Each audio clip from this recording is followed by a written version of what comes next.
Aujourd'hui, donc, c'est l'occasion pour la région de Dakar d'organiser la revue régionale, donc annuelle, donc, que nous avons l'habitude d'organiser chaque année dans les régions.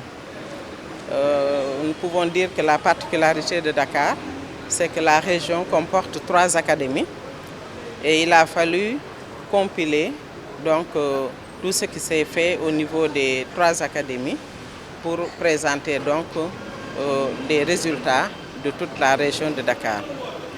Donc c'est un moment fort de partage, mais aussi il faut dire qu'avant d'arriver même au rapport introductif, il y a eu une participation, il y a eu une gestion participative de toutes les informations, donc de tous les acteurs de l'éducation qui ont eu à travailler là-dessus. Et c'est ça que nous avons présenté par rapport au bilan de l'année 2020, qui a été fortement marqué par la pandémie et le plan de travail annuel de 2021. En fait, nous sommes partis des recommandations de 2019. Comme je l'ai dit, nous n'avons pas organisé de revue régionale en 2020 à cause de la pandémie. Les principales recommandations, c'était plus d'encadrement des enseignants. Mais pour qu'il y ait cet encadrement-là, il faut qu'il y ait des inspecteurs, il faut qu'il y ait des formateurs. Donc nous avions plaidé pour qu'il y ait plus, qu'on renforce donc, le recrutement de ces inspecteurs pour encadrer, dans le cadre de la formation continue, les enseignants. Et il y a eu encore au niveau de Dakar un plaidoyer que nous avons posé et qui est revenu cette année, parce que si tout le monde le sait, les sortants ne sont pas orientés vers Dakar et Thiès. Donc Dakar et Thiès, ça fait des années où nous n'avons pas de sortants, ni de la FACEF, ni du CRFPE.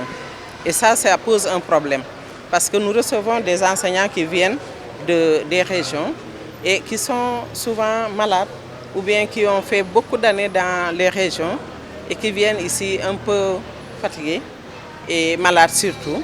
Ce qui fait que nous avons des déficits, et c'est ça qui est un peu paradoxal. Nous avons des déficits énormes au niveau de l'élémentaire, au niveau du moyen secondaire. Par exemple, on ne peut pas sortir des enseignants de l'élémentaire pour en faire des surveillants, parce que sinon on ferme des classes.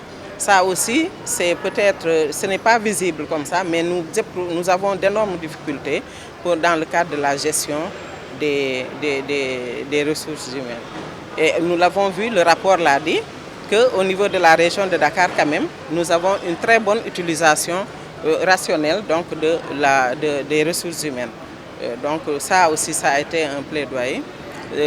Dans le cadre des compétences transférées aussi, nous avons vu que les collectivités territoriales ont beaucoup fait pour les écoles.